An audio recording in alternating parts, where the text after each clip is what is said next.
Salut à tous, on se retrouve aujourd'hui pour parler du Paris Saint-Germain ce mercredi 24 décembre et on commence directement avec un joueur du PSG qui a joué hier les gars. C'est Ibrahim Mbaye avec le Sénégal lors de la Coupe d'Afrique des Nations. C'était l'entrée en liste bien sûr de sa sélection. Et le Sénégal d'Ibrahim Mbaye s'est imposé 3-0 face au Botswana pour ce premier match. Donc parfait pour cette équipe. Et surtout on parle bien sûr du Sénégal parce que Mbaye joue. Donc Mbaye est entré en cours de jeu. Il a commencé remplaçant. Il est entré en jeu à la 70e minute à peu près. Donc pour lui les gars il dit c'est une énorme fierté pour moi. J'ai toujours voulu jouer pour le Sénégal. Donc félicitations bien sûr à lui. Donc concernant bien sûr déjà le classement du Sénégal, un match, une victoire, parfait pour eux, bien sûr, 3 points sur 3. Prochain match contre la RDC, s'ils gagnent, le Sénégal, ils seront déjà qualifiés. Voilà pour la suite de cette compétition, bien sûr.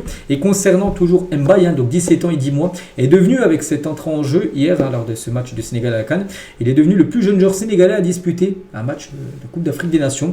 Il détrône Mamadou Diallo, 18 ans et 6 mois, en mars 1990, le record était en place depuis 35 ans et il a été battu par Mbaye hier. Donc félicitations Mbaye. Donc on parlera de toute façon, j'ai dit, de la CAN des joueurs du PSG engagés, il y en a deux. Donc Mbaye et Achraf Hakimi.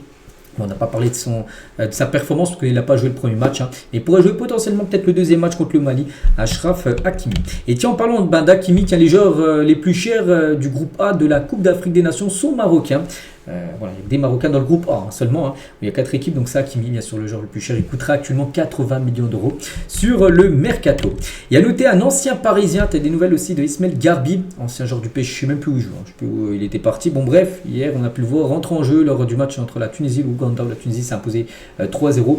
Il a pu jouer à la fin de match, l'ancien Parisien. Donc voilà ce qu'il y a à dire sur la CAN. On fera le point chaque jour, enfin, quand il y aura des infos concernant les joueurs du PSG qui jouent cette compétition.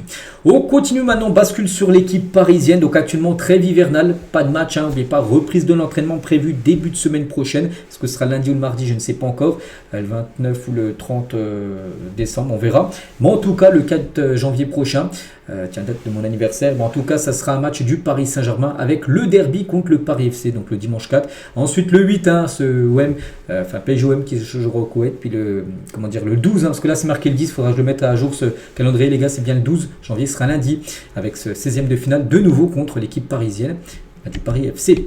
Des nouvelles de Kvaratskhelia, actuellement en vacances, comme la plupart des joueurs. Qu'est-ce qu'ils font? Voilà, j'ai vu quelques photos sur les réseaux sociaux. Donc lui, il profite de ses vacances à la montagne.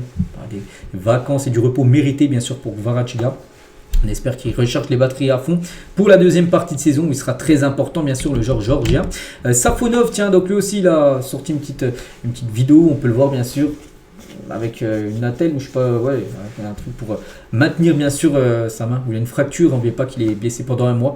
On lui souhaite un très bon rétablissement, lui, il y a une semaine, jour pour jour, réalisé un truc incroyable bien sûr en arrêtant 4 tirs au but sur 5 lors de la séance contre Flamengo, c'était déjà mercredi dernier cette rencontre. Des nouvelles aussi de Pacho, lui qui profite de ses vacances pour retrouver son club formateur, il est actuellement en Équateur, bien sûr Pacho, il va fêter les fêtes de fin d'année avec sa famille, donc il est retourné dans son club où il a commencé sa carrière de footballeur. Donc voilà quelques infos de certains joueurs du PSG. On continue cette fois-ci, on va parler maintenant de différents dossiers, mais des prolongations de contrat, parce que là Paris va entamer bien sûr beaucoup de prolongations de contrat. Et tout d'abord, le PSG a transmis une offre de prolongation de contrat à Malu et Bradley Barcola. Le PSG veut prolonger ces deux joueurs-là. C'est pas les seuls. Le club se prépare aux grandes manœuvres pour aussi Désiré Doué que Paris souhaiterait prolonger. Neves est également perçu comme un dossier à ouvrir dans les prochains mois. Luis Campos avance pas à pas. Et voilà, donc il va essayer de signer tous les joueurs du PSG. Tous ceux qui sont bons. C'est vrai qu'à Paris, tout le monde est bon, à part peut-être une ou deux déceptions, peut-être Beraldo et Zarbani, peut-être. Sinon tout le monde est à la hauteur, bien sûr, du côté de Paris. Donc Barcola a reçu une proposition pour un nouveau contrat. Donc il a confié ses intérêts à Moussa Sissoko, donc l'agent de Doué, et Dembélé après avoir travaillé aux côtés de Jorge Mendes, parce qu'il a changé d'agent. Barcola, il est avant Jorge Mendes, son ancien agent. Maintenant, il est avec Moussa Sissoko, qui est agent par exemple de Doué ou Dembélé. Donc Dembélé a aussi une prolongation sous condition qu'il faudra éclaircir dans les prochains mois. Voilà. Et concernant aussi Pacho, les gagnants de plus pour Pacho jusqu'en 2030 sur le maximum hors année optionnel. Donc en gros, regardez, on va faire le point sur les joueurs du PSG. Quand sont-ils en fin de contrat? Voilà. Échéance des contrats des joueurs au 31 décembre 2025. Donc voilà, par exemple pour Fabien Ruiz, donc déjà il n'y a personne en fin de contrat en fin de saison. C'est-à-dire le 30 juin 2026. tous les joueurs ont au moins un contrat d'une année supplémentaire. Donc 30 juin 2027, donc là il y a Ruiz et Maïlu, c'est pour ça que Paris entame des discussions avec Maïlu pour le prolonger. Fabien Ruiz pour l'instant, bon, il n'y a rien dit, mais on pense que vu les performances bien sûr de Ruiz et vu que l'élément très important de Luis Enrique, on va penser qu'Enrique va vouloir conserver Ruiz, on pense que Paris va lui proposer quelque chose. En juin 2028, donc là il y a beaucoup de joueurs, je ne vais pas tous les citer, on peut voir tous les joueurs qui sont en fin de contrat en 2028, où il y a des joueurs, voilà, Paris, c'est pour ça que Barcola en parlait, de Dembélé aussi, il va commencer à falloir parler, après, voilà, c'est en 2028, c'est comme dans 2 ans et demi, pour ça tu as quand même le temps de les prolonger. Juin 2029, tu as ces joueurs-là, et 2030, tu as Zarbani, Chevalier, et Renato Marin, donc les 3 joueurs qui sont arrivés lors du dernier mercato, ils ont signé 5 ans. Voilà, donc c'est pour ça qu'ils ont jusqu'en 2030. Donc voilà, à l'heure actuelle, la fin de contrat bien sûr des joueurs du Paris Saint-Germain. On continue, on va parler du jeune Quentin N'Jantou, pas par rapport à sa prolongation. Donc lui, il est en 2028, il est encore voilà, sécurisé à Paris. Mais par rapport à sa blessure, il s'était blessé lors du match contre Vendée Foot, le match de Coupe de France samedi dernier. Et il sera absent entre 6 à 8 semaines. Un gros coup dur pour le joueur. Donc l'attaquant parisien souffre d'une lésion de grade 3 à l'ischio-jambier. Donc ischio-jambier, c'est une blessure récurrente, c'est une blessure musculaire, une blessure derrière la cuisse, peut-être une déchirure. Donc voilà, c'est 6 à 8 semaines. Donc là, si on va jusqu'à 8 semaines c'est quasiment 2 mois. On va le revoir mi-février par là. Donc on lui souhaite un très bon rétablissement à N'Jantou. On continue avec Enrique qui fait partie des 10 nominés au titre de meilleur entraîneur de Ligue 1 de l'année 2025 dans le journal Équipe. Parce que là, dans le journal Équipe, ils vont faire plein de sondages. Donc meilleur entraîneur, meilleur défenseur, meilleur milieu, meilleur attaquant. Et en gros, les internautes peuvent voter sur le site quotidien du journal L'équipe jusqu'au vendredi 26 décembre, donc jusqu'après-demain. Et c'est vrai que le PSG va certainement rafler beaucoup de prix. Par exemple, le prix du meilleur entraîneur, Enrique fait partie des 10 nominés. Et il remportera certainement le prix, bien sûr. Luis Enrique, comme beaucoup d'autres joueurs, comme peut-être Dembélé par rapport au meilleur attaquant, comme peut-être Vitinha comme meilleur milieu de terrain. Voilà. On continue tiens, avec Vitinha et c'est Roberto Martinez là, qui parle de Vitinha. Roberto Martinez, c'est le sélectionneur du Portugal. Voilà.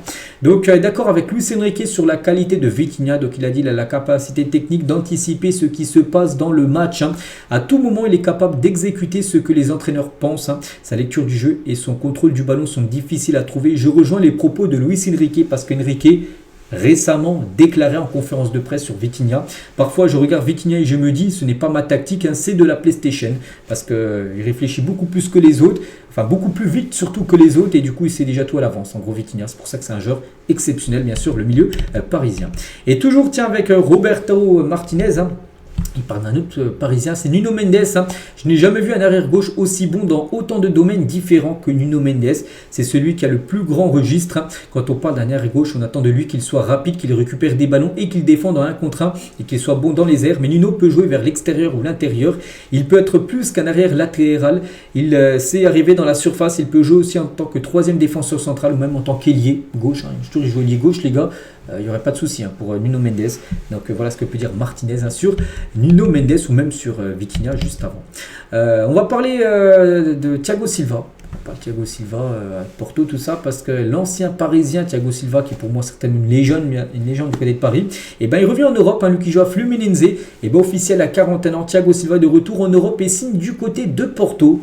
Donc on est très content pour lui, donc il a signé 6 mois. Son objectif bien sûr à Thiago Silva, c'est d'être bon, il faut, et pour être dans le groupe de Ancelotti avec le Brésil pour la future Coupe du Monde. Et on finit aujourd'hui les gars, vu que aujourd'hui on est le 24, ce soir c'est le réveillon et demain c'est officiellement Noël le 25.